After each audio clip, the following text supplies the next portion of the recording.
Hi, ladies and gentlemen. Welcome to Wave Chat this week. Sadly, Mattio's not around, so they've called in the B team to have a little chat this week. What we're going to be chatting out, obviously, it's the normal crew. It's obviously Kiki. Hi, Kiki. And the delightful P. And we're going to be talking about an action that happened at the weekend that you was at. You was at the Operation GCHQ, and you was there, even though the event started on the Friday. You guys got down there on the Saturday. I couldn't attend because wife and shit like that and cash, but I watched from online, so I saw what was happening and saw all the trolling and see everything like that. So. What was it like being there on the ground? Because the hatred that was being thrown towards people from my end was pretty disgusting, to be honest, Lee. I won't lie to you. What was the consensus of on the ground? Who's going first, you? I don't mind. Me? I don't mind. Well, I think when we turned up there, I think the first thing was the disgust at the lack of Anons that got off their arse to come down and support such an important issue as internet spying, you know, where most Anons that are in trouble and in prison are because they've been spied on and data has been collected on them, you know. So as a collective, this is something we should have all got behind. I don't really know why it wasn't got behind, whether it was poor organisation or people just didn't know about it, or maybe there was a certain amount of fear. You know, obviously you want to stay hidden, you're anonymous, and going down to GCHQ is in their face. I don't know why it never got that popular, but the actual camp was for rich people. And we made the best of our numbers. And we have to say that the amount it would have cost shipping in police from Wales, Kent, Cornwall and Devon, Manchester, loads of different places, that the costing alone must have had quite an impact. Well, the number that was thrown around was 9,000. Now, anyone with a little bit of a non-knowledge would know that as soon as the words 9,000 go out, it's a fucking joke. Yeah, but that 9,000 only went out after the event. Yeah, yeah. But before the event, the figure was a few thousand. They expected a few thousand, and then it went up to 9,000. According to the Facebook page, it was sitting at around 1,500. So, you know, you guys have done events, and I know the Facebook count is nothing to really go by, but you would have imagined that you would have at least got a few hundred people there with something that is, like you say, Pete, so vitally important. And what, like, you know, Barrett Brown, these guys that are facing lengthy jail terms for just putting out information. I was a little bit disappointed in the turnout, but the quality of the people that I've come to know that were there was top notch. How did you feel, Key? How did you find that, like, your first day?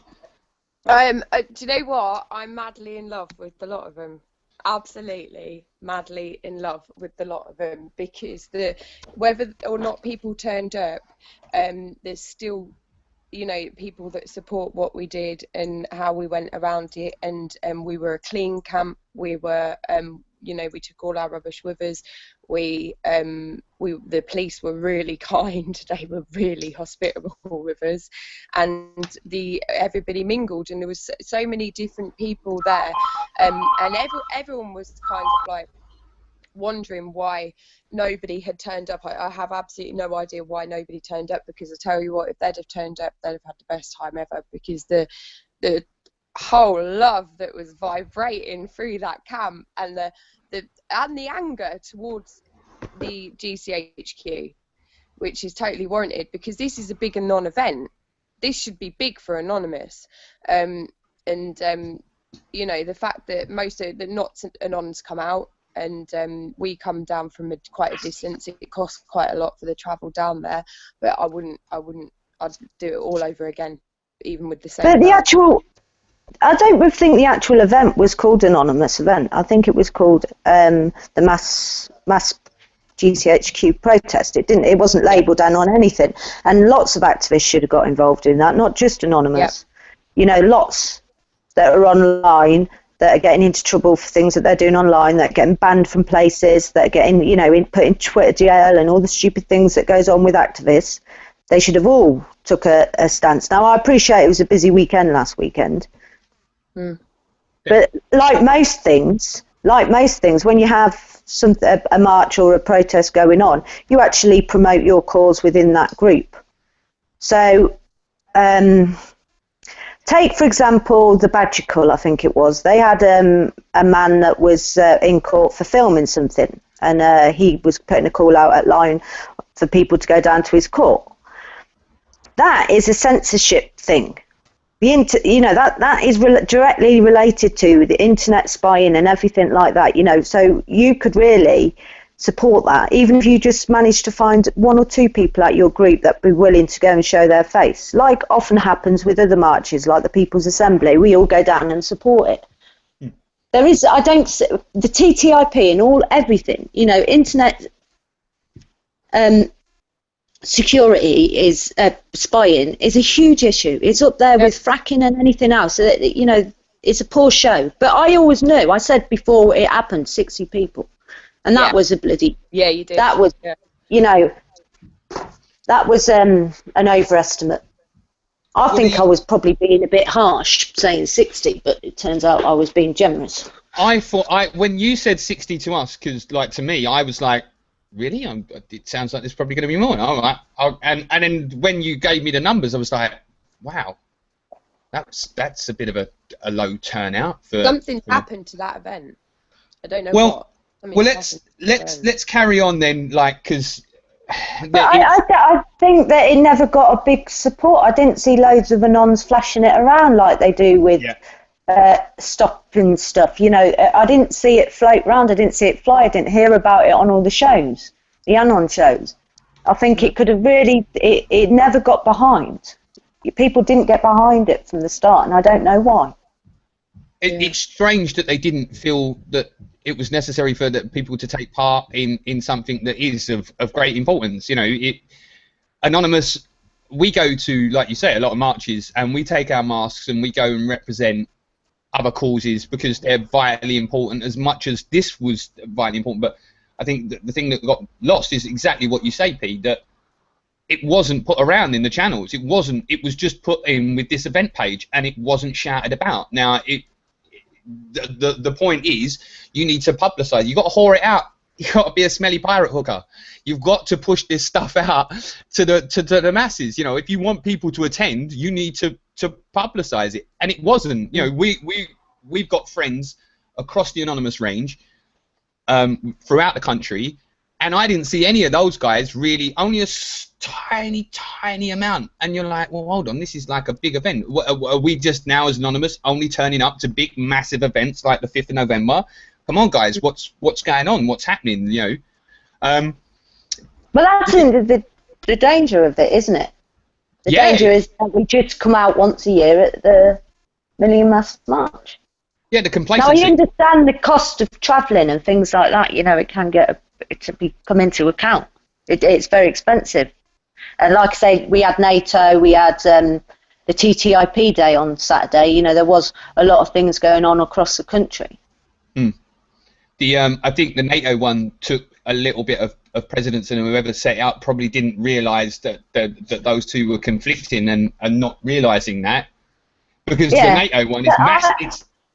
Well, we couldn't do anything about the NATO one. That's a choice, isn't it? You know, they've come here. It's the only time you can do it. You know, that's immovable. But this protest was put up a long time before. It's been in the planning for a long time.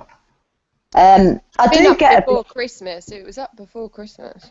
I get a bit annoyed sometimes. People organise protests and they never have a look to see what else is going on. Are we going to step on the toes of an important issue? Are we going to divide numbers by having it this weekend? Because that is the first and most important question you should be asking. Because even if it's against something that you're not standing against fracking, a lot of your supporters will be. So you'll get a lower turnout and they'll get a lower turnout, and you just both mug each other off. So, you know, to a certain extent, when you are planning events, have a little scoot about, have a little see what else is going on. See if you really want that weekend, if you can combine something and make the numbers twice as big, you know, work together on something with another group, or set it for another weekend, because all too often what is happening is people are getting divided into different camps, and it's at the cost of low numbers all round, rather than having high numbers all round. Yeah, I think the spreading of numbers is really important. You know, like when you guys formed Wave of Action, it was to complement other people. It was to bring other people to go to other events. That was the whole idea. You know, see what's going around, use that, and you know, as we class ourselves as activists, we have a plethora of issues that we are involved in, and we don't like to narrow ourselves down to one specific thing. All right, within our group dynamic, we have specialties that everyone's paying attention to, but when it comes to the consensus of protesting and taking a stand, there is so many issues that we take a stand upon. But it was just a shame not to see that many people. So the next question I got for you guys then, right? So you turn up there Saturday, you see the whole shebang, you see a lot of press. Was there a lot of press there on Saturday? I know there was a lot there on Friday. Was there still a lot of press on there on Saturday? The press was there quite a lot, actually. That you had the We Are Change guy. He was really nice, and he was there most of the day taking photos. Then you had the group that was from, was it China they're from, and they're doing Japan. They're doing the 1984 kind of remake, and they were really nice. They're doing a documentary on like surveillance state in 1984. Yeah. RT was there when we got there. Was BBC there? I'm sure I heard BBC was there.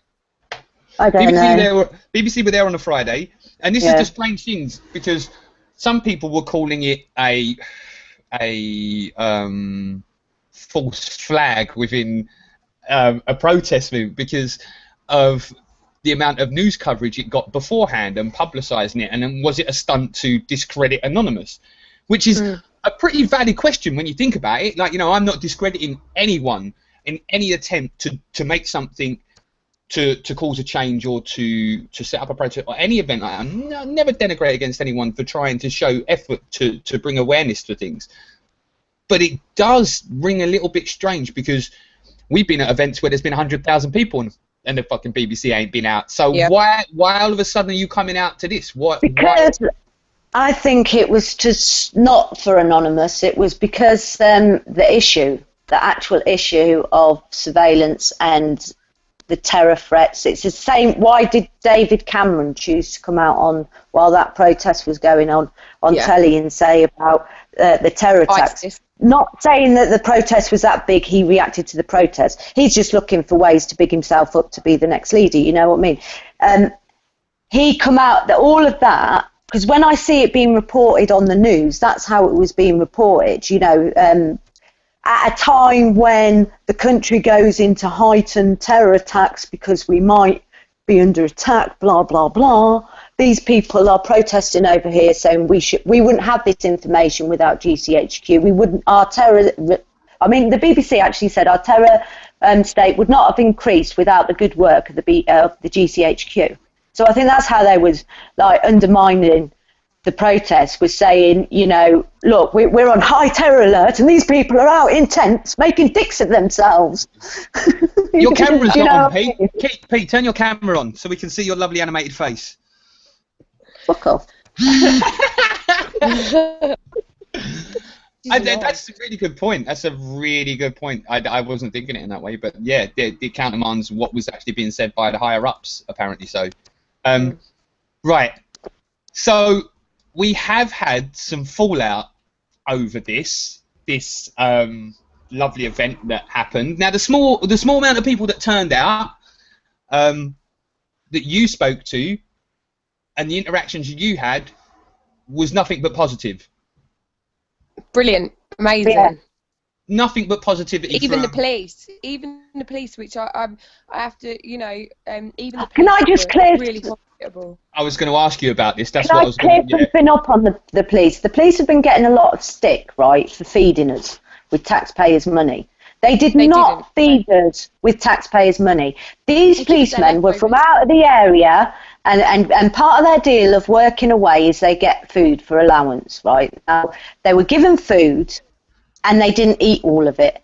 And they brought it over, it was all sealed, all in their packets and things, and they said, we're not going to eat this, would you like it? And they did that, breakfast, dinner, and things like that. It wasn't like they went and took us out for a big slap-up meal at a local restaurant. You know, they dropped some food off, and some passerbys did as well, people from the town did. I saw that video from the group of people that just turned up with a couple of bags of shopping, and I was like, wow. That's amazing. That's really, really amazing.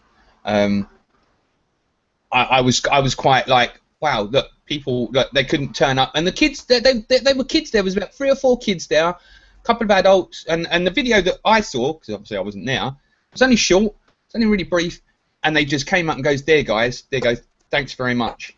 Yeah, he said that he would. He said that he would have joined us if it was he had his kids and he couldn't join us, so he wanted to show it his support. And it was he brought fruit. He hadn't just gone into a shop, right, and grabbed the sandwich section, you know, with your meal deal thing. He'd obviously walked down the different sections and picked out things for us. There was an array of fruit, which I was really pleased because I was dying for some fruit. And there was like some sandwiches and donuts, pop, water, a great big array of biscuits, you know, like, and it was just really nice. That's amazing. That shows you the solidarity of that, and that was, like you said, there were some more local people that came and walked past and come and chatted to you as well, which was nice. So so let's get on to this fallout then. Let's chat about this lovely bit of fallout that I have seen, which has been. I only saw it from the outside of the event. You guys were having communication, probably couldn't get really in touch with me and let me know what was going on. So I was completely looking at it from a social media point. That was the whole point of what I was looking at, and it wasn't the best of things that I saw coming out from there. There was a lot of naysayers and a lot of haters and a lot of trolling going on, which was not all right. It's going to be expected. It wasn't reflective of the camp. It wasn't reflective of the camp. We knew none of this. We were quite. I tell you what, we were at that place, right? We were told there was an invisible line. We were there to protest. Our job was to test every single possible boundary and to do what we could to get away with, you know, as well as have a bit of fun. But, you know, if we were just going to sit around a campfire talking and laughing and giggling, we might as well have gone somewhere prettier than outside GCHQ. We were there for a point, for a political statement, you know, so yes, we did things while we were there.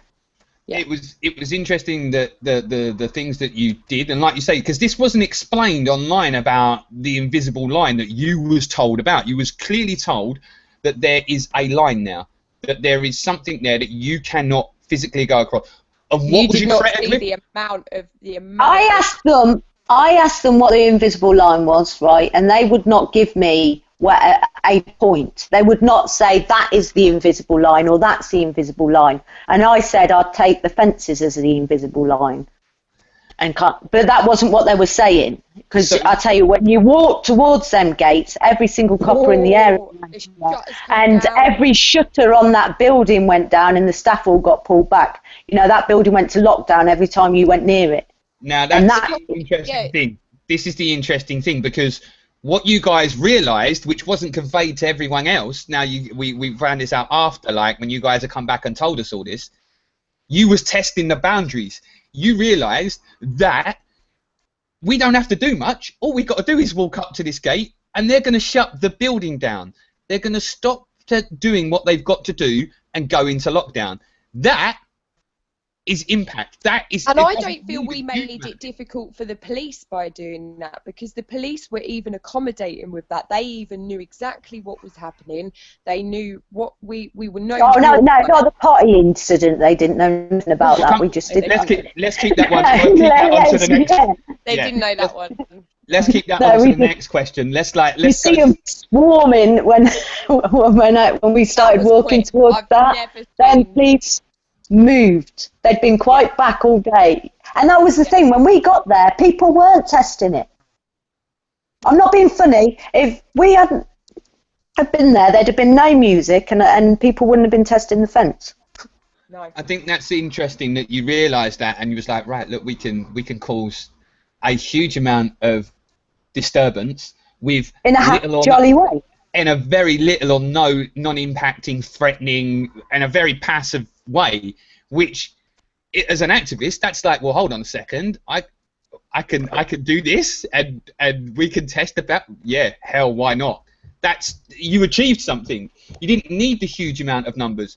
The small amount of you contributed even more, which was great. I enjoyed watching that part about it and hearing from you guys. So let's bring it on to this incident that caused. Well, there's a couple of incidents that caused quite a fracas online. First off, was the incident with the potty. Now, well, I ain't gonna lie to you. When I first see it, I know how crazy you two are. I wouldn't put it above you than not drinking piss. Don't. We're in Waterworld yet. We're not in Waterworld yet. Okay. There's no the time. Oh yeah. Right. But I know you two, and you're up for a fucking giggle. Now, that to me I was like, what the fuck? What the fuck is this? What? And then obviously you realise, no, that can't be piss. It just got to be something else. And like you were impressed, it was cider. But what it did do. A nonny-bow cider. Oh, a nonny-bow cider. Sorry, I apologise. No real names or anything of any. There's plenty of other reputable ciders out there. What it did do was cause more of a lockdown. So it was, an interesting thing to do. Quick.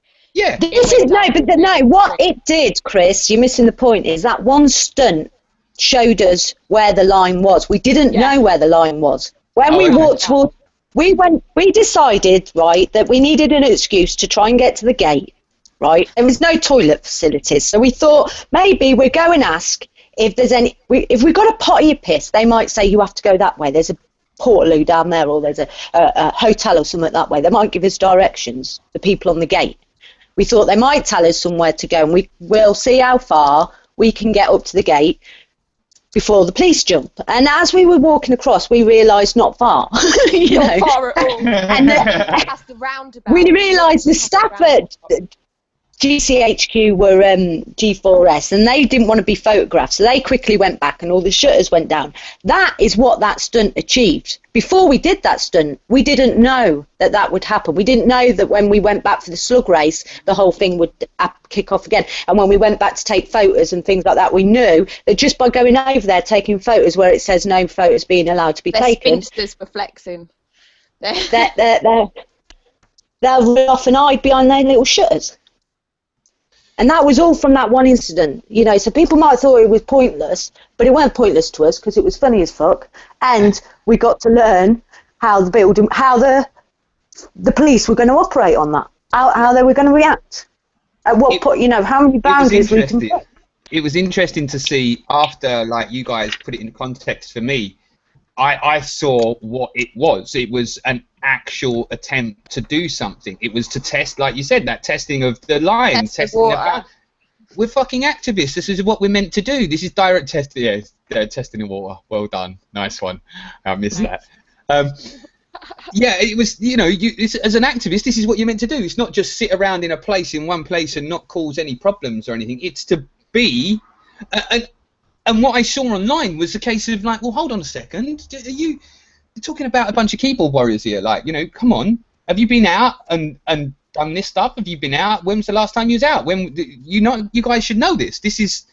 To be honest, that was filmed when that wasn't the one we would have chosen to film. If we wanted to film one, we'd have chose the Slugathon. Now that was one which we wanted to choose to film. And this one got filmed whether we liked it or not. We went over there of our own accord. We, you know, there was camera crews on there, but a lot of people come over sort of after. To be honest, I didn't know where the filming was coming from or what we were, and then obviously someone come in and then just started doing a little speech and that, but it was never gonna, you know, I was quite capable of wanting to tip the potty over my head or something in the show of messing about, because police officers were really struggling at that point once they realised to not snigger and giggle. They just didn't know what to do. And I mean, that copper's face was a picture. That first bit, when I stuck my hands in there and went like, his face, it was just a picture. Because a minute before, he looked like he wanted to kill me. Yeah.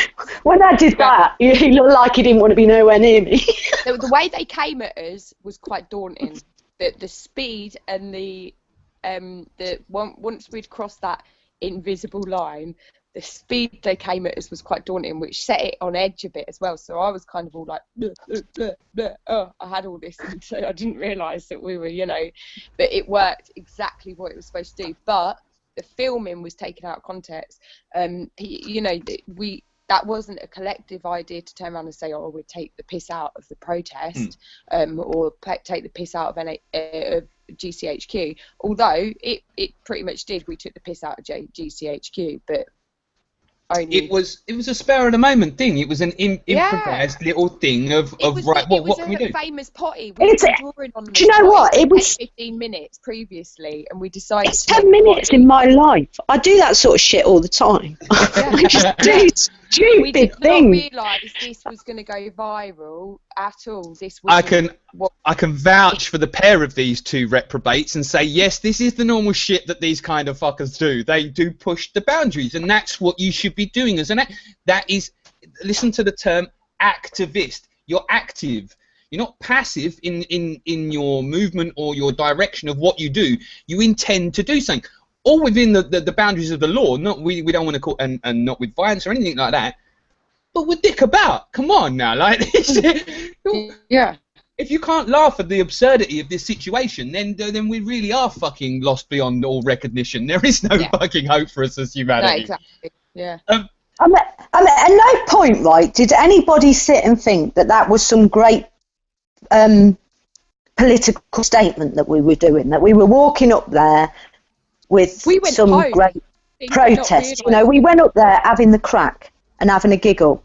You know, we were a bunch of people sat around a campfire having a giggle and having a laugh, and just wanted to know what the reactions are going to be. You know, it was never meant to be a great political statement. It was never meant to sum up. And actually, this is what we could actually talk about, is the fact that the Gloucester Echo, and that they seem to be flouting it around, and that seems to be the highlight of their story, right?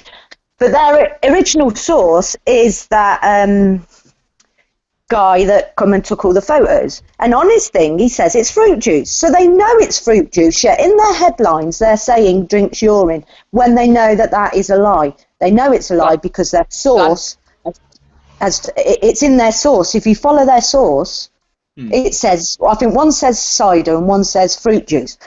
So it just goes to show the propaganda and the spin that the papers are always going to put on it.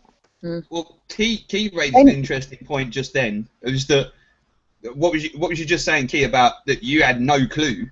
No.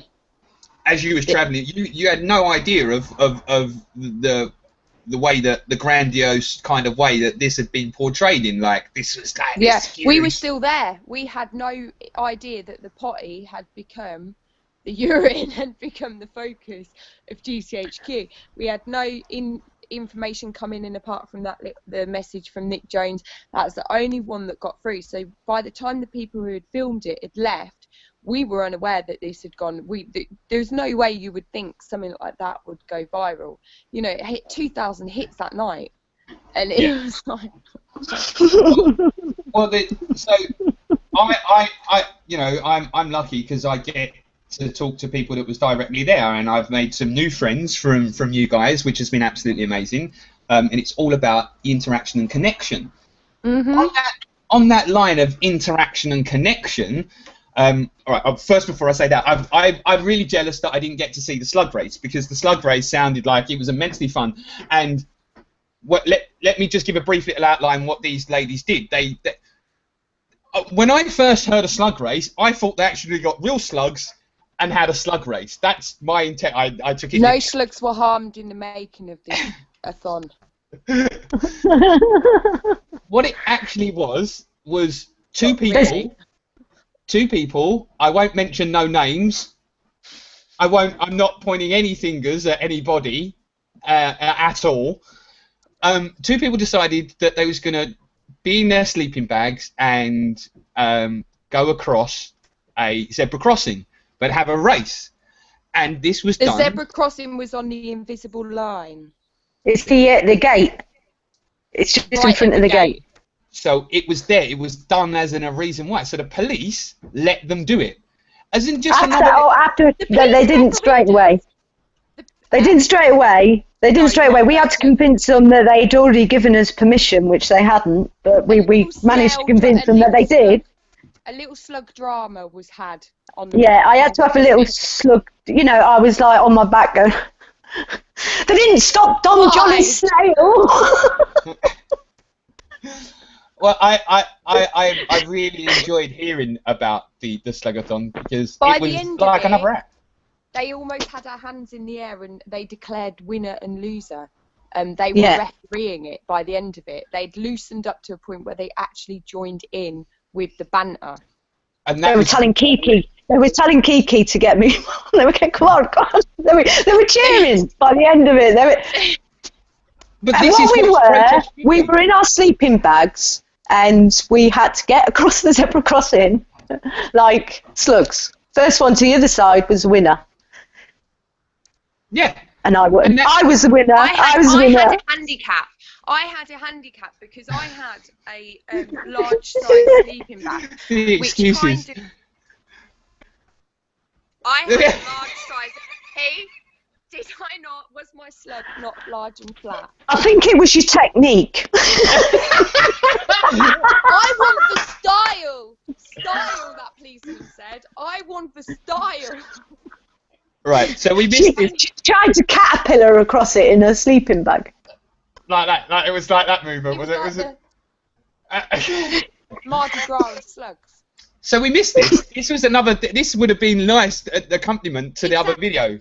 This would and put it into context, but like it would have put the other little exploit into more context, because it would have shown that you are just testing the boundaries. You are trying to get an interaction, and then to see the interaction from the police, like you say, is another result. You know that they just give up. They're like, oh, for fuck's sake. Yeah, it's great. It's like, you know, it's what you want. Do you know? And another thing, right? That one police officer they were quite open with us, and they were talking to us a lot along our lines. You know, about corruption and about things that are getting shit. You know, like with kids not being able to get holidays out of term time and things like that.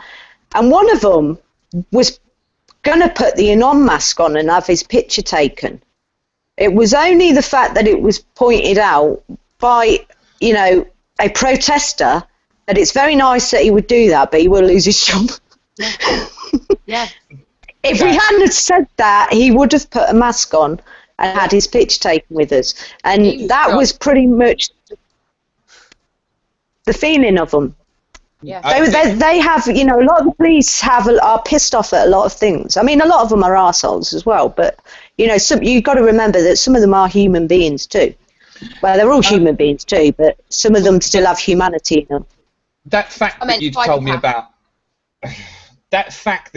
about, about them being on call for the last 2 weeks and not being at home, and you know, that's pretty you know, that's heart-wrenching, you know, not being out to see your family and everything like that, and you know, these guys have been on duty for 2 weeks straight, no hours, and that's, you're like, and to hear that they was having an interaction with you, that's great. That was like what you would want from protests with police. Right, so, okay, so we've covered the other things, pretty much. Now let's move on to the most, a bit, I don't want to give this person... Not bold. I don't want to give this person, but I'm not. I'm not getting involved in it because I ain't giving her any publicity. Cool. You two can welcome to discuss as much as you want, but I didn't even know she existed before everybody started talking about her. You know, and you're just building her profile up, to be honest. I want to ask you the question briefly, and it will just be a brief little thing of the attack upon Anonymous, and let me put this into a context as well, because we've seen someone else kind of try to take that mantra of being the queen bee, apparently, of Anonymous, which is highly laughable. It was her own downfall, really. And to be so denigrating against people that were there, because some of the language that was used to, like, smelly tramps and shit like that—that's like, you know, that's the one thing. We look like a bunch of homeless. Well, homeless. Are we supposed to hate homeless now? I was appalled by the way and the words of this person. I'm not going to mention the person because I don't think they deserve it, but I'll talk about it. Well, to be honest, we weren't there. She used the word common. She used the word common. Right, and I'll say this. Common is hierarchy. Common is queen, lords, people, and then the common man. We are all common men. Yeah. You know, so what makes her think she's not common? What title she got? Yeah, well, queen, apparently, and happy to... No, but real. Not other than her fantasy in her head. You know, she's calling people common. Does she know what common is? And if she's a free man, and hang on, she's a free man, and if she's a free man, is she not trying to uphold the common law for the common man, for the common person? Is she a common person, or is she above the common person? Is she trying to lead the common people to her kingdom, or is she one of the common people? And if she's one of the common people, why is she calling people common people? I was surprised to see this is one thing, because like I'm new to this and you guys are not. You guys are a couple of old pros. You don't say that to women, but I just did. And this is not the only person that has come onto the scene recently and became somewhat of a figure. Now, I don't want to denigrate against women because I work with two very strong, powerful women. And I love it because I am challenged upon everything. These two other people that I've seen recently come into this seem to be doing this for other purposes. There seems to be it's like activist porn. Well, that's pretty good. That's a pretty good analogy there, because it does seem like you say. Listen to me. I am here. Just listen. And that's denigrating to, I think, to the real activist women that I know that are out there that are not like these people, that are not like that it are makes life passionate. It does for you guys within activist circles, because we want to be respected for being human beings and for our causes, not for what we look like and for what we put out or for how we can, you know, it's just not. If anything, it can get really, really upsetting when you receive messages of people of undying love and stuff. It can get really upsetting because you don't know that they only see you on the camera. I've got a fucking soul, and that's what I want people to get to know, my soul, not my fanny flowers. You have to think about the conflict that she must be creating within her camp, because if it is a basis on attraction and sex, you know, pure lust or whatever people are liking her, and she's in any way like encouraging it, then she's just going to create conflicts between different parties in her things. Because if she's like making herself out to be obtainable to all of them, and because that's what she is when she's pouting at her cameras and she's doing things that you know, some of her comments towards people, she's very much flaunting herself out there, and she's just going to create conflicts in her own thing. She'll fall on her own back just being an arse. Yeah, I think she can't just keep going around saying things about people.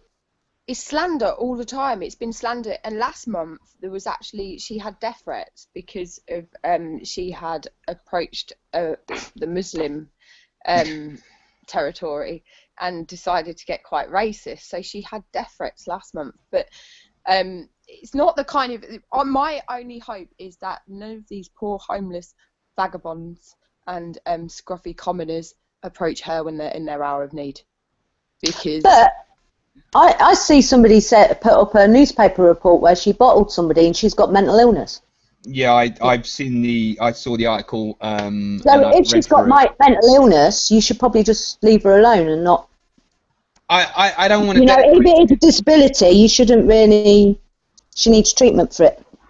Yeah, and that kind of brings the other thing that I was going to try and say about was the fashionable activism, because that's what it seems like now. You know, a lot of people have said it about Russell Brand, that he's only doing it to the last while of his career. He's trying to reinvent it and stick with like an audience. Are we seeing the so-called mainstreaming of activism? Now, I know you used to have quite a few thoughts about this on a myriad of different organisations. Yeah. I think that you've got a lot of plastic hippie flip-floppers running around who basically like to inject what they want, clicktivists. No different from like chucking a bucket of ice water over your head for a charity that you haven't even took the time to research and find out it's CIA Nazi based. Also, we've just lined the pockets, £7 million of the pockets of people who already have £7 million. Do you know what I mean? We haven't helped nobody doing that, but they're clicktivists. They feel like they've appeased themselves by making that move from their own doorstep. And then they can comment on that move and join that circle of activists and feel that. And I think a lot of it as well is that bond that you get. You do get a bond within activism, but the problem is we get that bond because, like the Dirty Knots crew, you know, that a month before had stopped somebody from being evicted, and I'm sure that Tom Crawford wouldn't feel that they're such scrubbers and useless, horrible, unwashed hippies.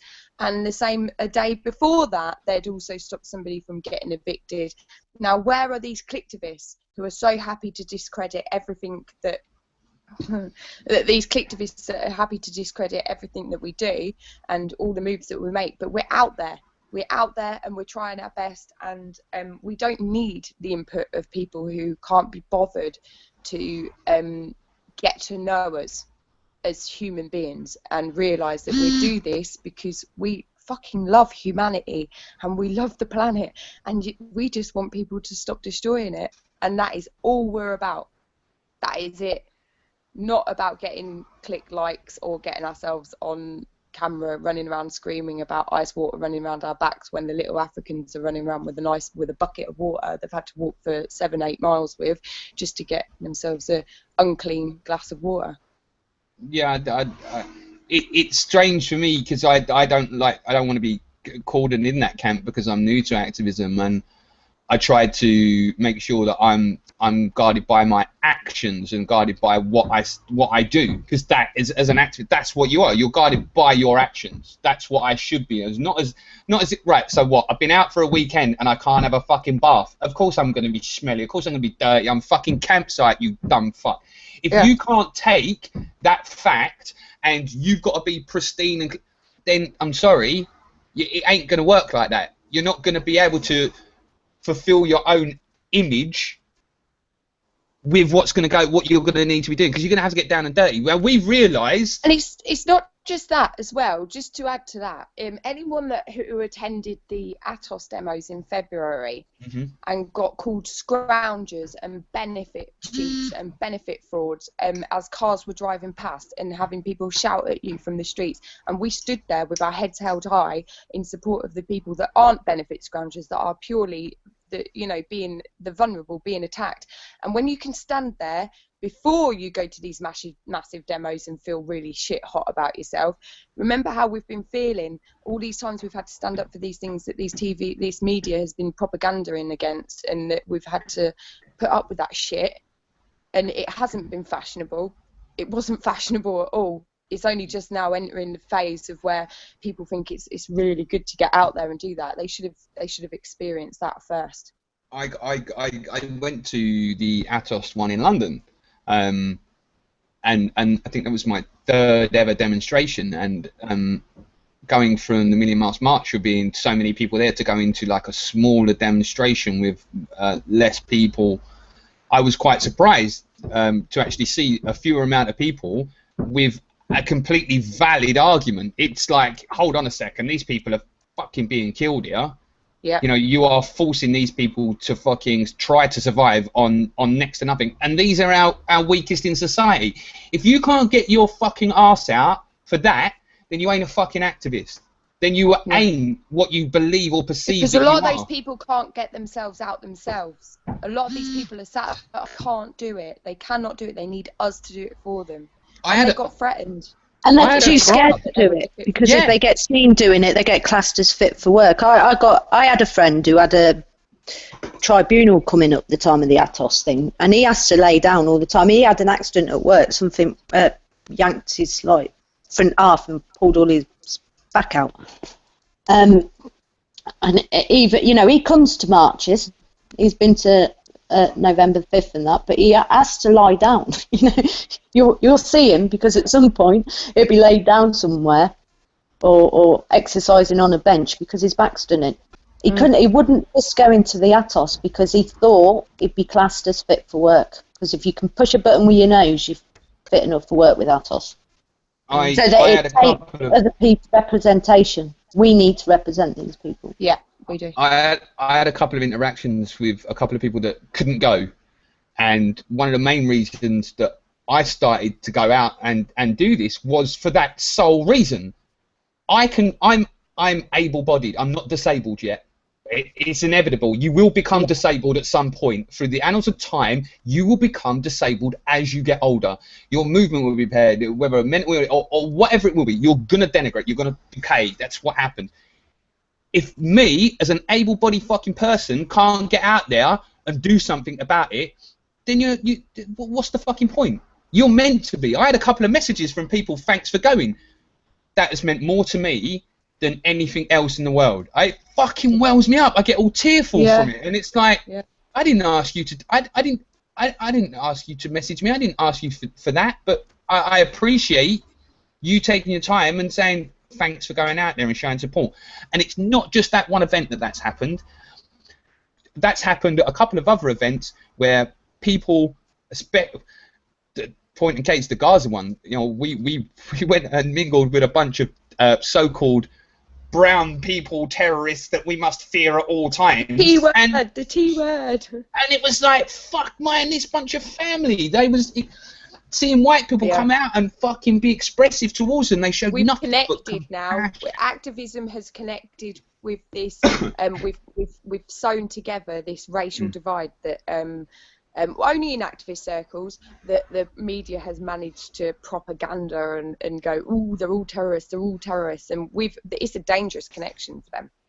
I think both sides are pretty guilty of it. You know, having spoke to, when we did the night for Gaza, and this woman was talking to me. She was a Muslim lady, and I was talking to her, and I said, well, you know, when you go to drop your kids off school, you know, half the time, you know, all the white people, they don't be talking to all the Asian people sat on the walls, or, you know, we tend to self-segregate straight away. We'll go and say hello and introduce ourselves to our own kind.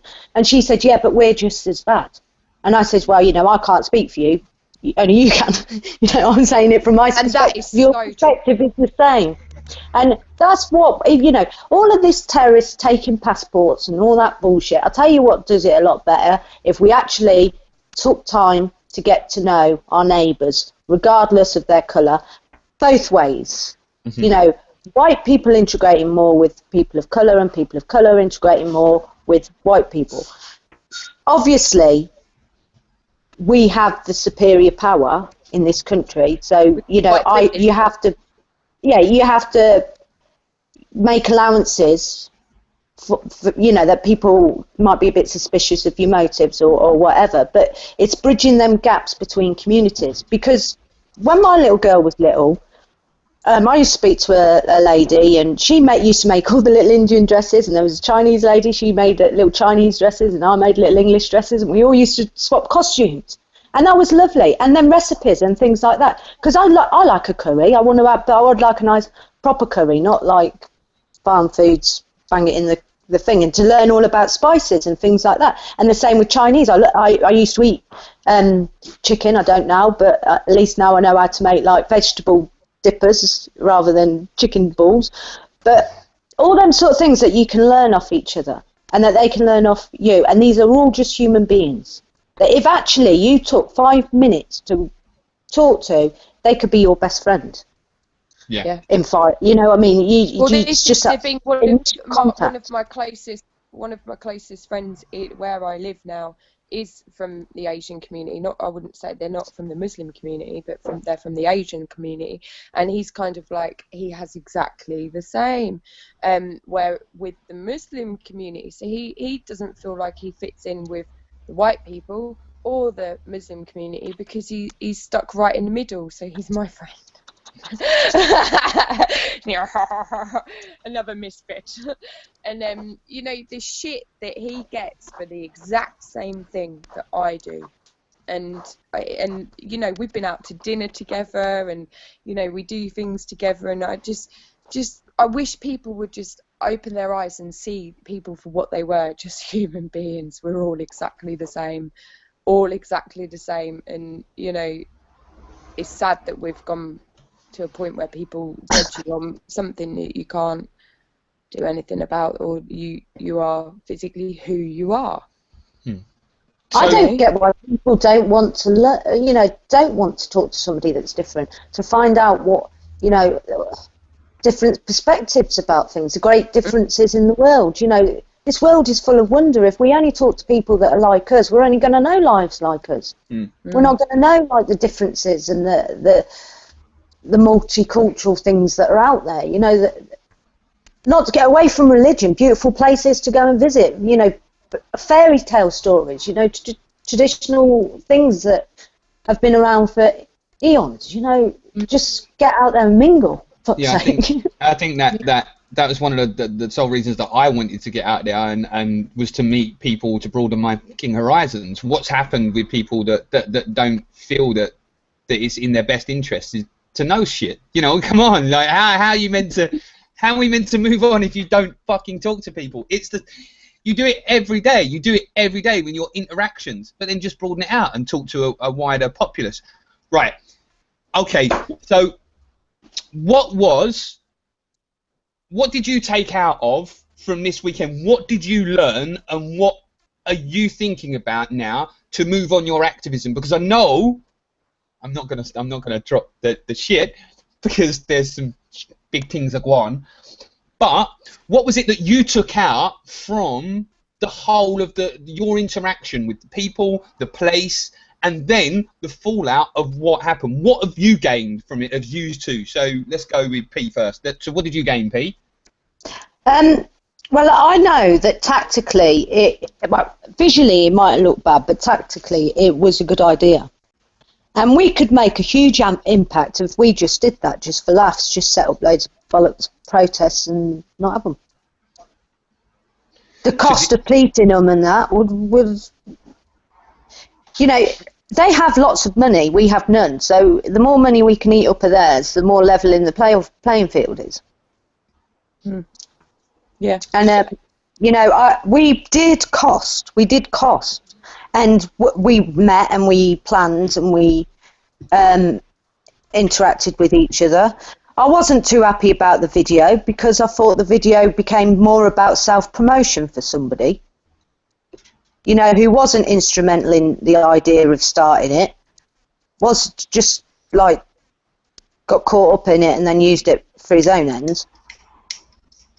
But some people, you know, like these are the people that we're talking about, women that are using their looks to get places.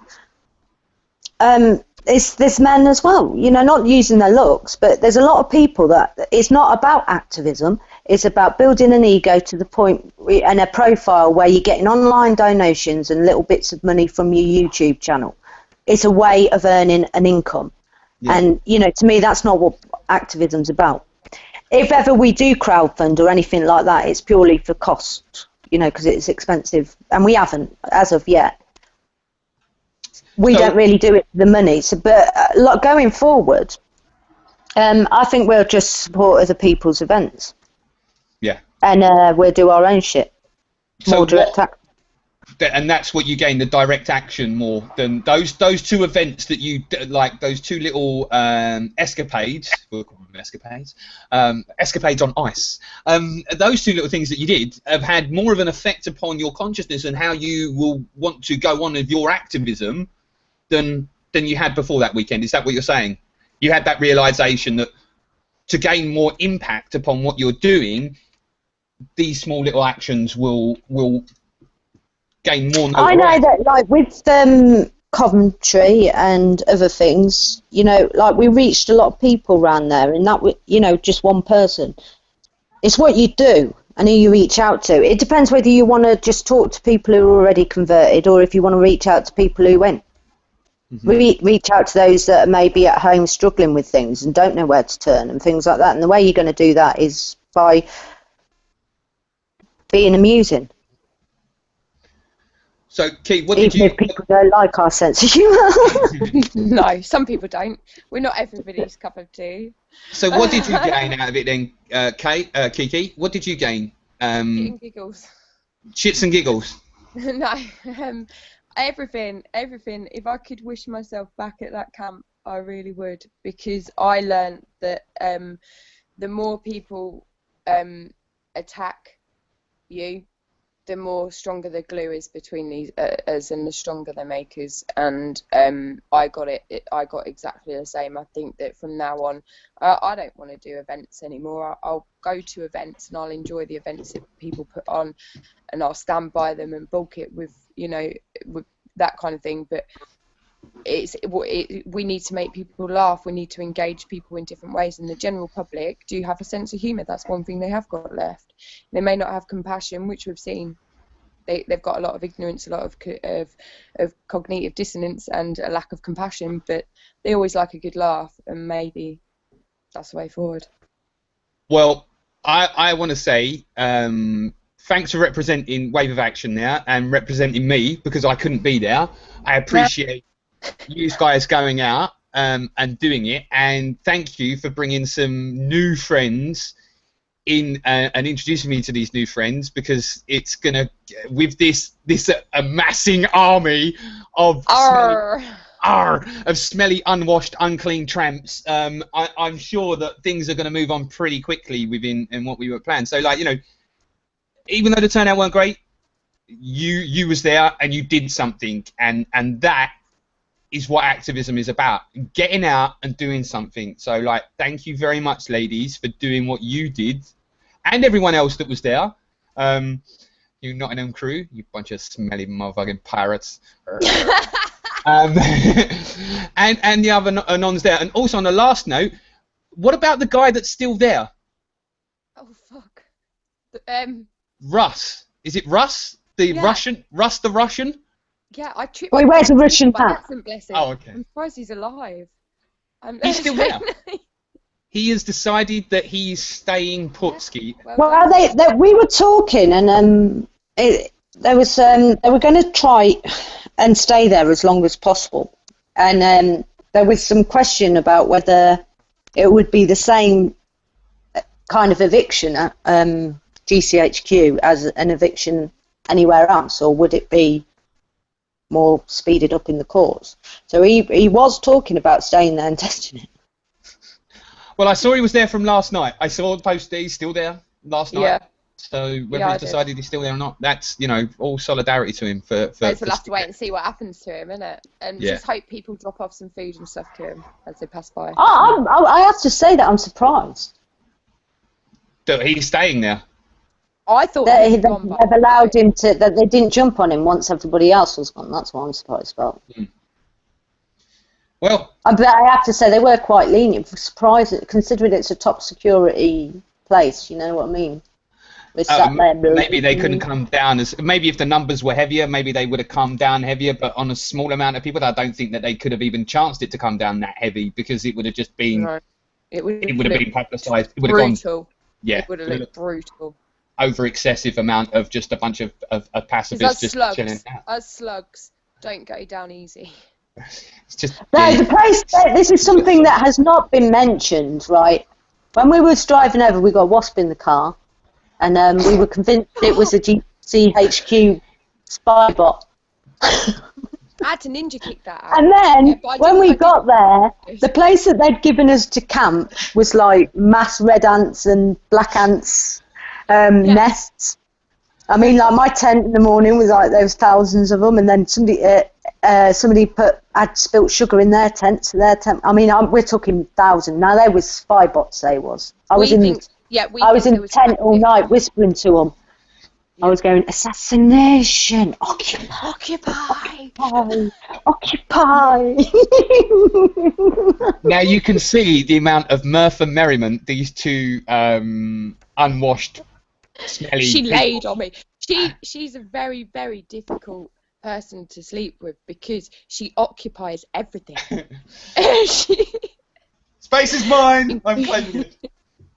The ants were just taking back what was theirs. It was occupying the land. Get away from us. We don't want this occupation. Well, yeah, I think we covered the weekend pretty much, and like I said, yeah, thanks for going down there and doing what you did, and it's been great talking to you as per normal. Next week, Matteo will be back, and the ladies will be chatting to Matteo, so make sure you take a listen to that. It's always a good chat. And remember, Wave of Action page, join that. Twitter, @WaveOfActionUK. Don't forget that. Come and join us. We want to hear from people, events, stuff what's going on. A lot of connections to other different groups. If you've got events that are going on or stuff that you want to get out, pass it on to someone. We'll pass the information out. So thank you, Kiki, and thank you, the delightful P. It was nice talking to you, and thanks for making me smile all over the weekend. It was great to smile along with you. You're be there in spirit. Bye. Bye.